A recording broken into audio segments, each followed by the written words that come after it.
الله الرحمن الرحيم السلام عليكم ورحمة الله وبركاته داوديال إذا لهانتين بميل كاسته iyo goob kasta oo aad naga daawaneysaan halkani waa telefishinka qaranka Jamhuuriyadda Soomaaliland studiogiisa magaalada Burco daawadayaal waxa la soo gaaray hadii aan idin soo gudbin jirnay barnaamijkan oo ah barnaamij cusub oo telefishinka qaranka studiogiisa magaalada Burco idin bilaabay isla markaasna noqon doona barnaamij toddobaadle ah barnaamijkan oo magaciisa la yiraahdo barnaamijka qalinka iyo qoraaga barnaamijka qalinka iyo qoraaga waxaanu ku daahfuraynaa oo inoo bilaabi doonaa isla markaasna caawa inoogu marti ah Sahra Jaamac Xaydle waa qoraal dhalinyaro ah oo ku nool magaalada Burco Sahra Jaamac Xaydle waxay qortay ugu yaraan 3 buug oo ka sheekeynaya aqoonta iyo waliba arrimaha nolosha iyo horumarka dhalinyarada buugaagtaas ay qortay ayay inaga siin doontaa faahfaahin iyo ujeedooyinkii ku kalifay qoritaanka buugaagtaasi ay qortay waxaana barnaamijka qalinka iyo qoraaga oo ay ku marti tahay caawa Sahra Jaamac Xaydle uu noqon doonaa barnaamij alaab aynu ku soo qaadano qof kasta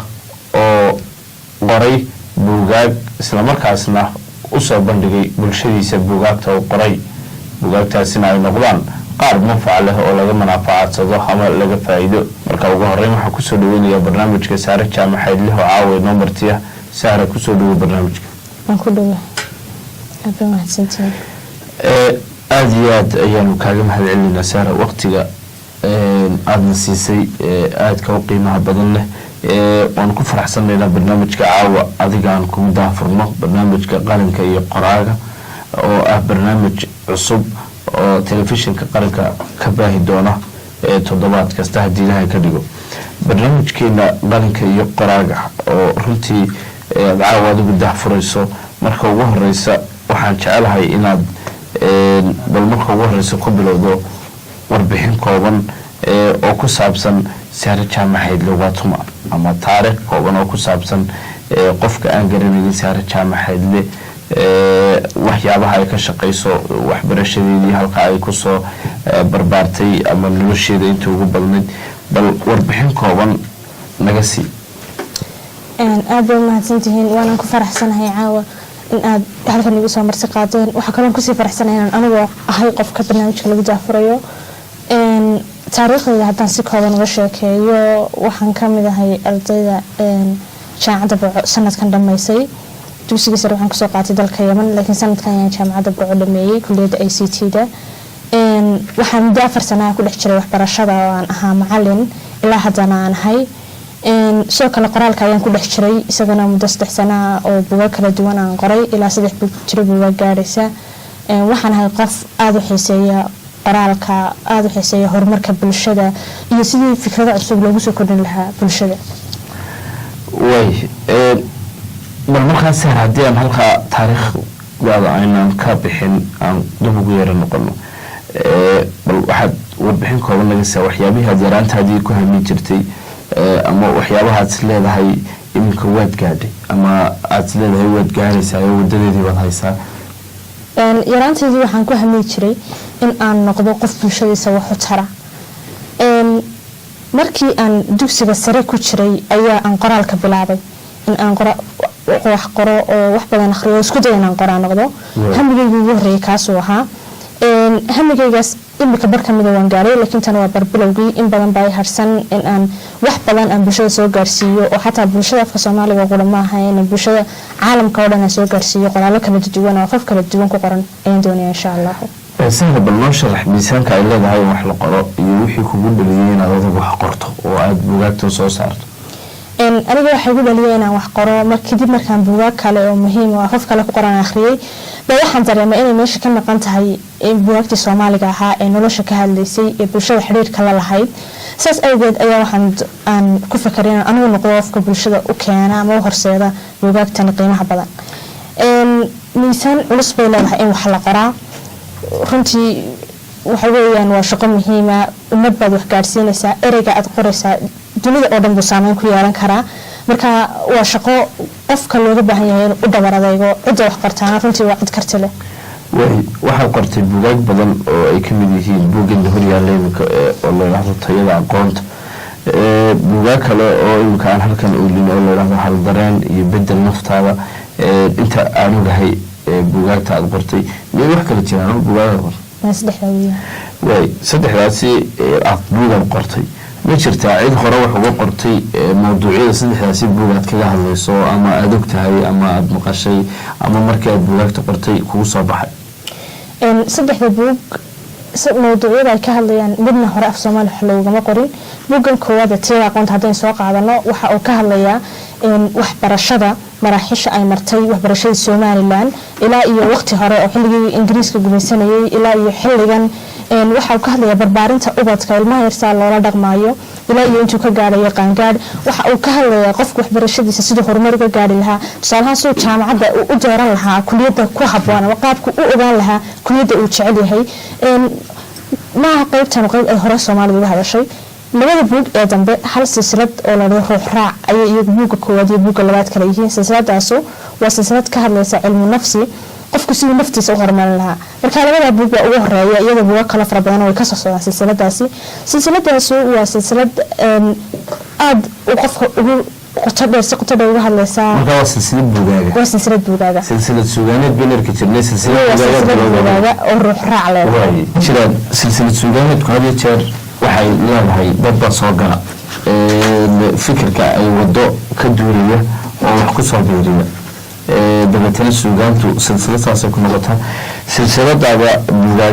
silsiladaada qoraaleed ee ruux raac ma waxaad jeceshahay ma jeceshahay inay cidi ka soo qayb qaadato ama buugaag programkaaga iyo tobigaaga lamida oo in la soo daabaco oo dhalinyaro kula fikir ah oo fikirada iyo mubaadiida ay ka hadlayso silsiladaasi ka hadlaya ay soo daabacaan iyaga oo laftigooda isla mawduuca aad jeceshahay inaad ka hadasho ka hadlay waan jecelahay in ay bulsho badan ka hadasho mawduucan ka hadlayo laakiin magacan ruux raac isagu waa magac u gaara buugaagtan aan ugu soo saaro marka ruux raac buugaagtii ku dhex yaalaan mise buugooda magac gaar buugooda magac gaar ayuu leeyahay laakiin maadaama isku mawduuc ay ka hadlayaan inay buugaagta kale ee aan anigu qoraal ka socdaan baan ugu talagalay oo buugaagta kale waxyaabo kale qaar kaga hadlaya jira marka buugaagtan ka hadlaysa horumarinta nafta iyaga silsilada ruux raac ayaan magac daray oo iyagu taxana ay noqonayaan marka ruux raac iyadu waxa ay si qoto dheer ula hadlaysaa qofka sidoo shakhsiyadiisan u ogaan lahaa isu bedeli lahaa noloshiisa isagu gaarka u dhisan lahaa oo u noqon lahaa qof guuleysta waan gartay bal marka aad buugtaasi qortay saddexdaasi buug mid waliba uu qodobka ama qodobada kala duwan ee mid aqoonti ka sheekeynayo mid horumarintii nafta uu ka sheekeynayo oo aad sheegtay inay silsilad noqonayaan oo buugaag dambena soo socdaan oo jidka kusoo jiraan waa maxay feedback ama falcelinta kaaga timi dadka buugaagtaadaasi akhristay ee uu gaadhay maxaa kaaga soo noqday runtii falcelin wanaagsan baa iga soo noqotay oo aan aada uga farxo siiba buugaagta ruux raac oo runtii bulshadu aada iyo aada ula dhacday oo ay in badan weydiinayaan kuwa dambe aan soo wadana maxay toole aada falcelin aada wanaagsan baa bulshada iga soo noqotay waana ku faraxsanaa runtii waxaad hadda ka mid tahay dhalinyarada buugaagta qorta gobolka ma jiraan hablo kale oo aada og tahay ama asxaabtaada ah oo magaalada Burcaamo jooga oo buugaag sidaan oo kala qoray oo iyaguna qorayaan horta marka la joogo qoraalka buug waxa lagu tilmaami karaa buug marka 75 page dhaafo marka way jiraan hablo wax qoray laakiin buug 75 page dhaafay wali cid qortay hablaay gobolka ma joogaan laakiin way jiraan hablo buugaag yar ama buugaag pamphlets baa la wadaa buugaag 20 page 30 page 40 page buugaag hablo qoray way jiraan way buugaagta aad qortay oo dhammaantood 7 page way dhaafeen way dhaafeen kan hore loo kala waa 228 page oo tayada aqoonta ana buugaagii ugu horeeyay waa buugii ugu horeeyay way marka qoraalka inuu ku guda jirna buugaagtan iyo aad qortay waxa jira hadii dad oo leeyahay akhriska iyo qoraalka waxa ugu maqaalaa inuu jiro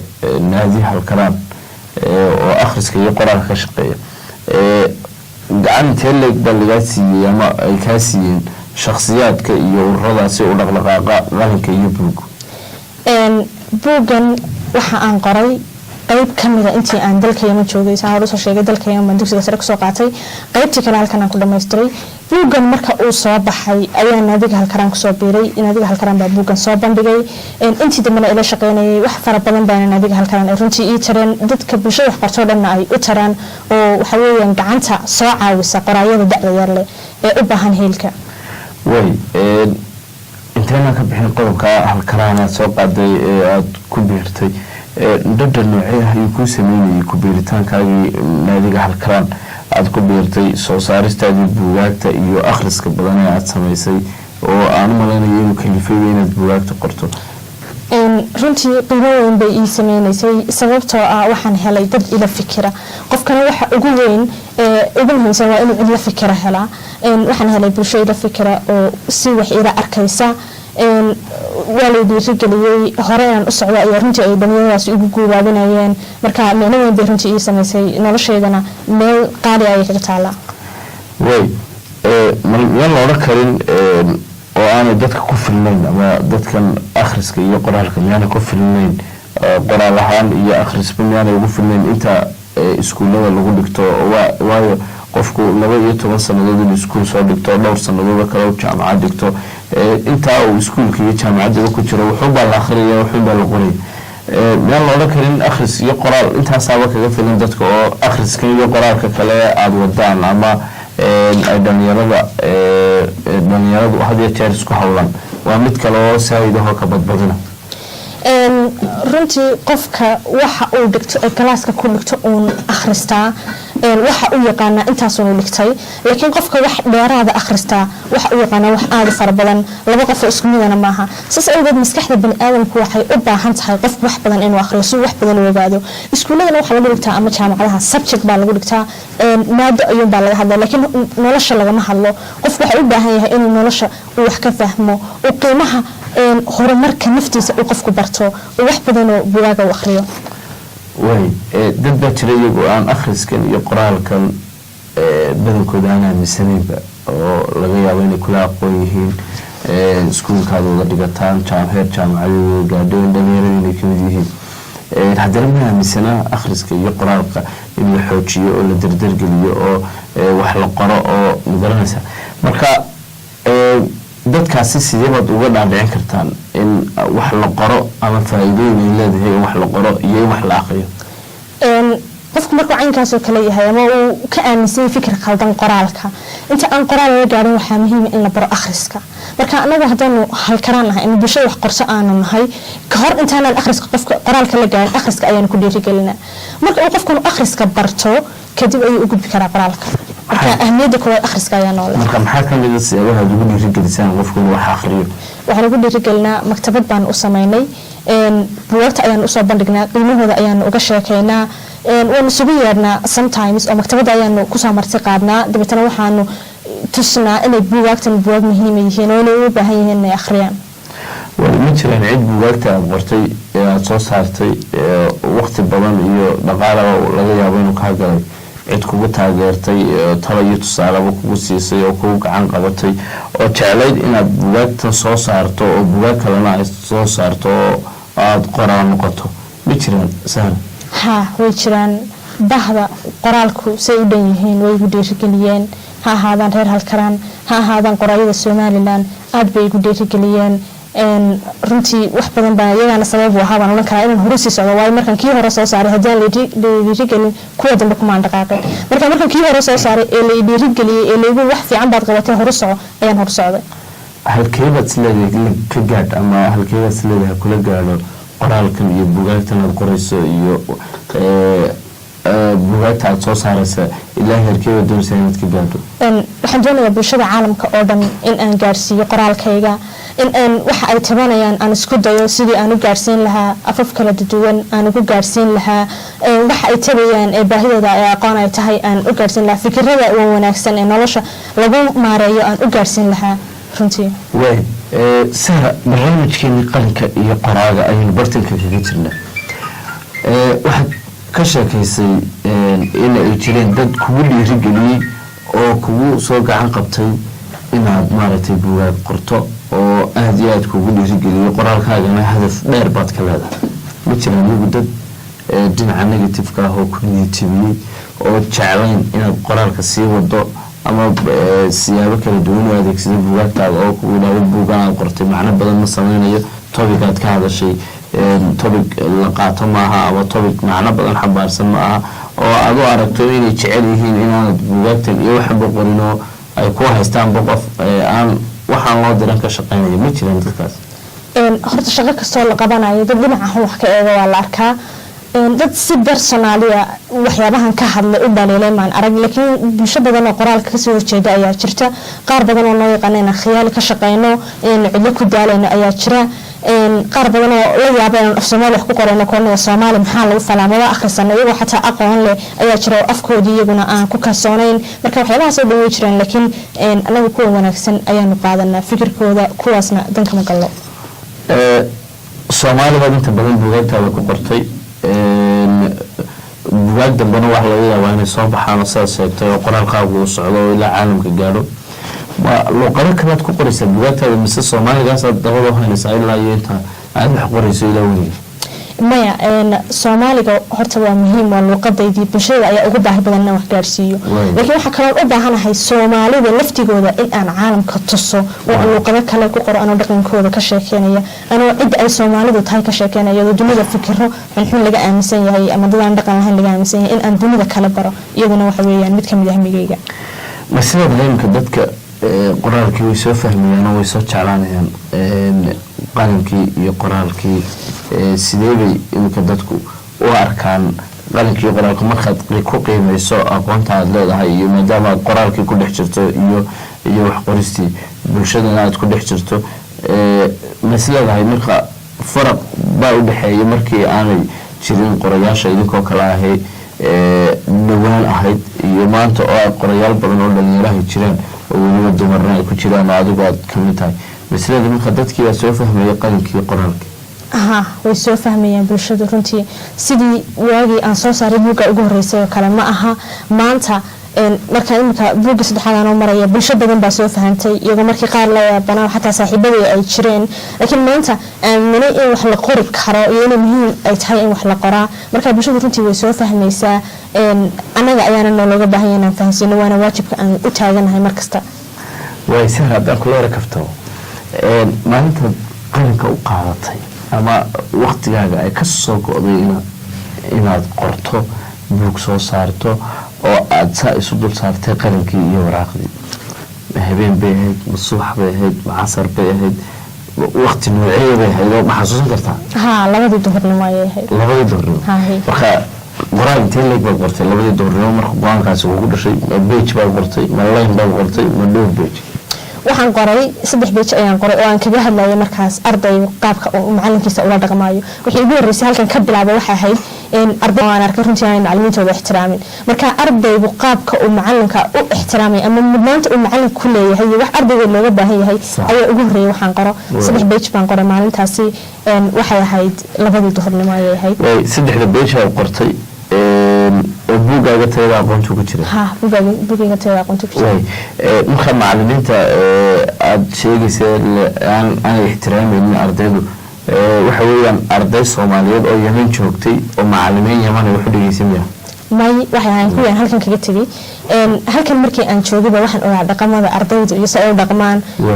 macalinka oo aan la ixtiraamin macalinka waxyaabo badan oo aan runtii macalinku waa qof qiimo leh qiimihiisii aan u dhigman lagu sameeyo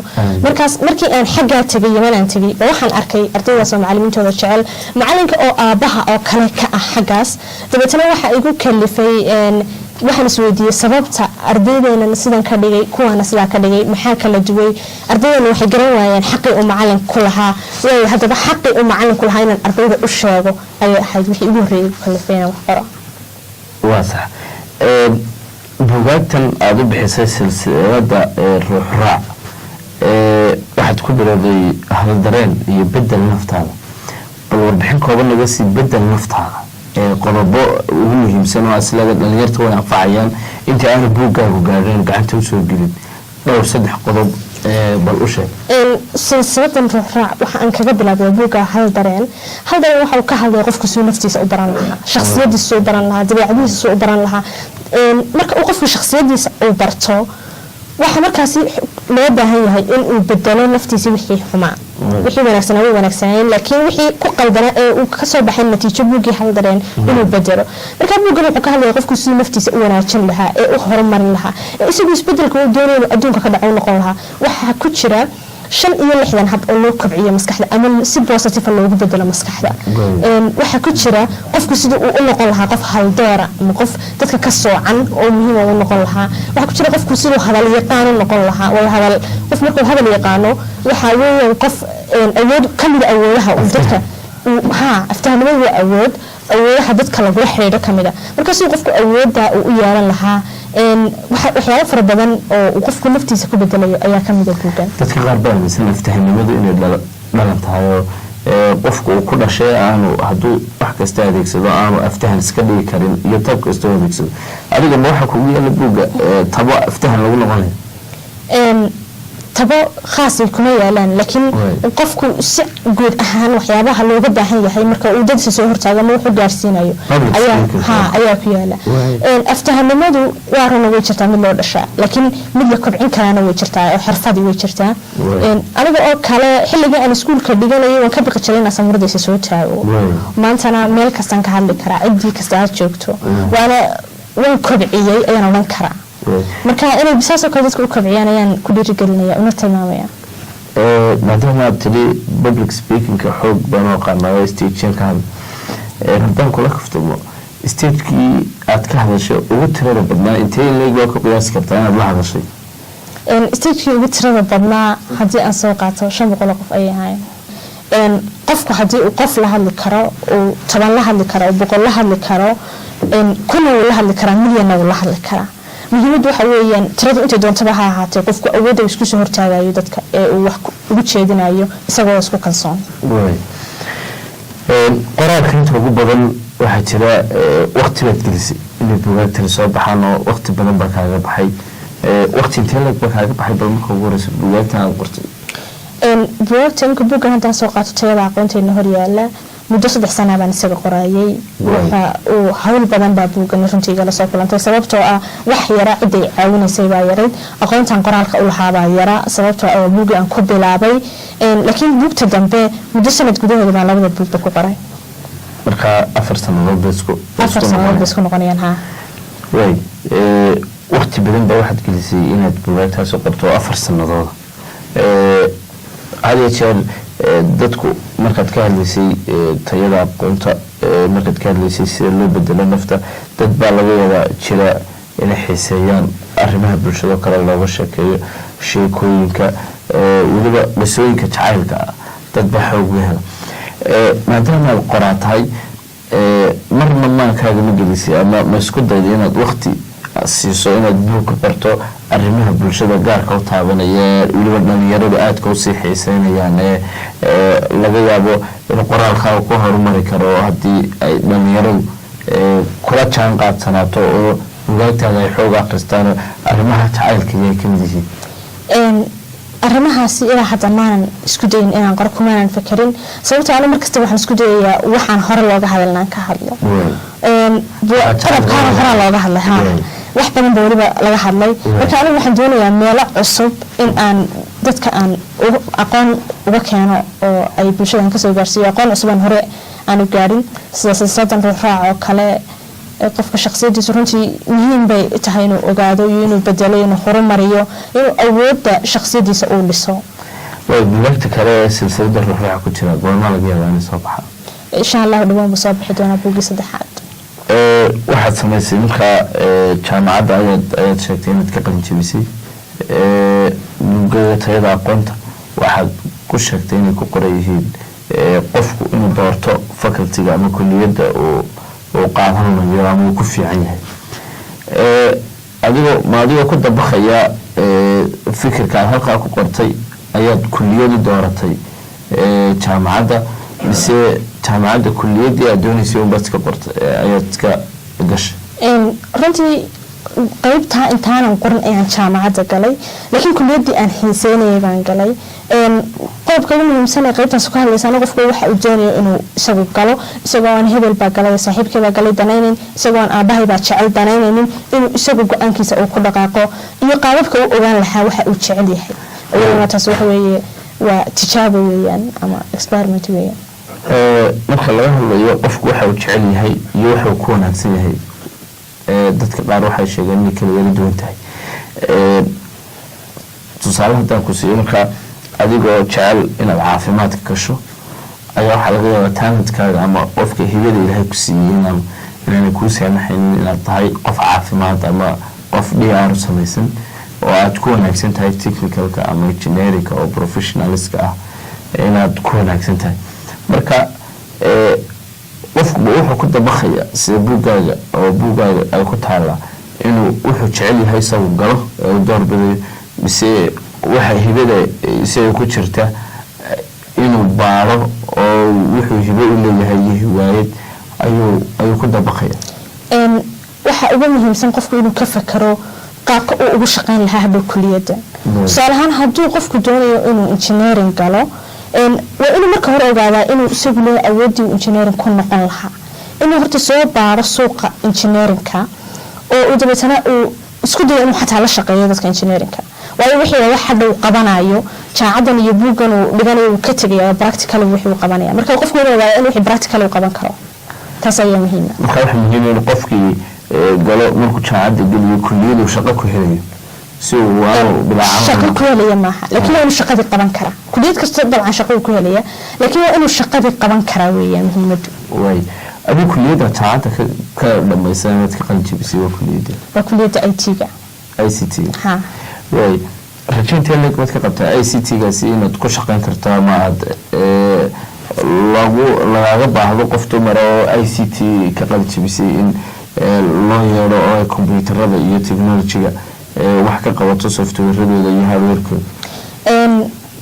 IT-ga qaybta anigu aan ka xiiseeyaa waxa weeyaan waa web design-ka waxaan ugu talagalay inaan anigu system aan leeyahay samaysto mustaqbalka dhow insha Allah waxaan sameeynaya ugu talagalay inaan xafiis u aado laakiin aan anigu system aan leeyahay oo waliba dunida oo dhan gaara in aan samaysto insha Allah